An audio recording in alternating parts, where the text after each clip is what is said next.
Hello, welcome back to Bill's Workbench. I have got a video that I recorded a long time ago and just found it. It is on this car right here. There it is. It is the Land Rover from FMS. That is the first RC car that I have purchased that is a real RC car in probably 20 years or so. Maybe 30. Who knows? No. Yeah, probably. I don't remember. Anyway, I'd like to show you that video now. So sit back, relax, and watch the unboxing of this RC car.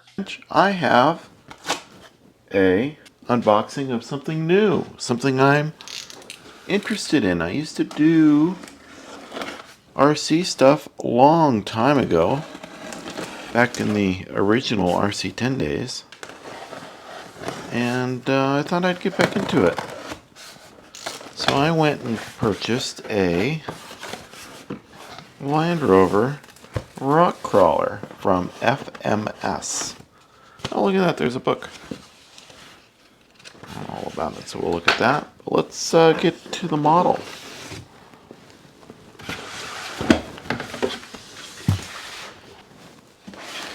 Alright, this is a really nice box. I mean, look at that. It's pretty cool.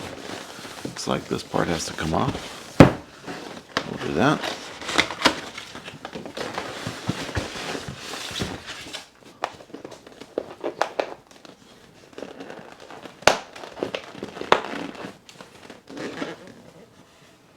There it is. Look at that. That is really cool. It's got cloth seats and everything. And an engine compartment where the battery goes and all the electronics. I did want a kit, but they didn't have a kit for this one.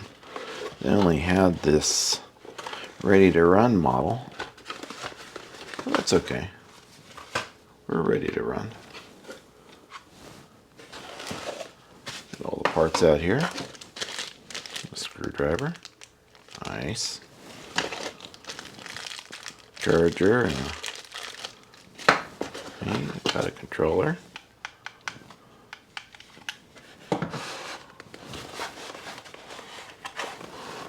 Oh, it's inspected by somebody. That's always a good thing. Yeah, look at that. So here it is.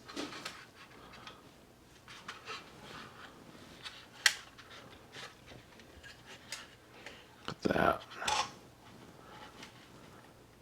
It has real leaf springs on it, and they're metal. Huh.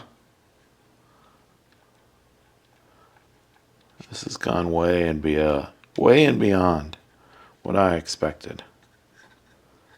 Pretty cool. It's all hex drive stuff.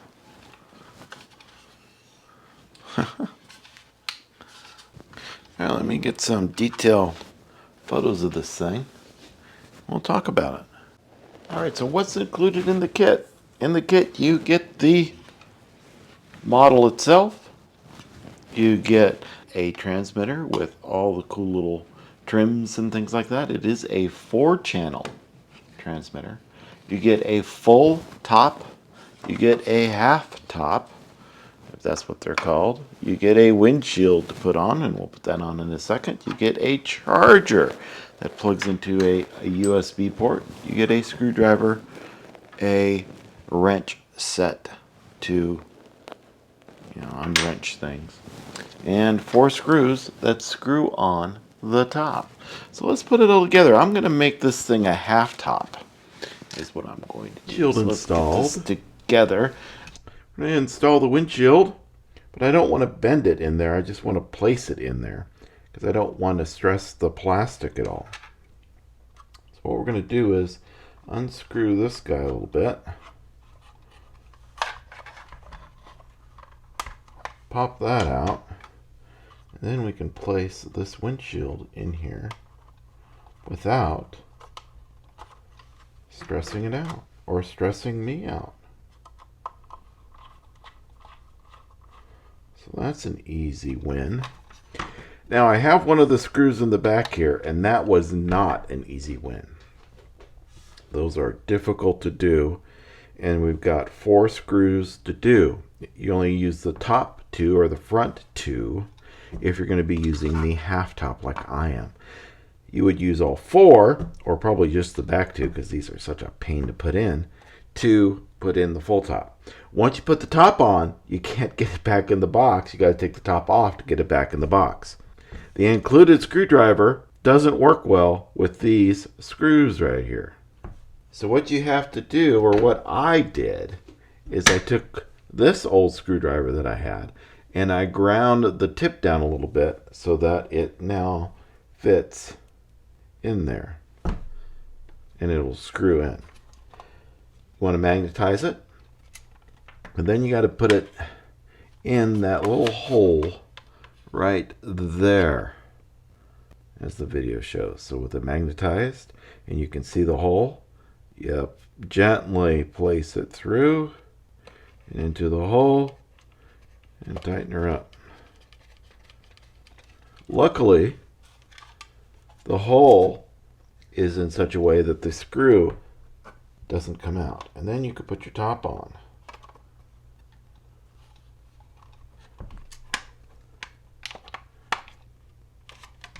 Okay. All right. There we go. The top and the windshield is now installed on our Land Rover from FMS. So here is our Land Rover all ready to go.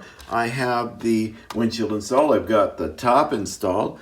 I have no battery yet. I got to get that charged up. But if we look inside of the electronics bay here, boy howdy, is that a lot of stuff crammed in there. That is equivalent to a 10-pound worth of electronics shoved into a 5-pound sack.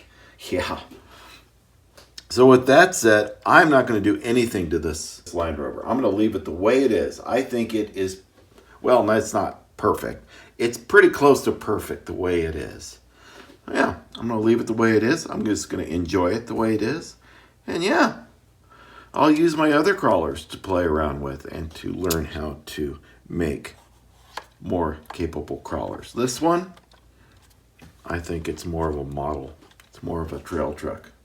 So yeah, let's take it out and see how it does.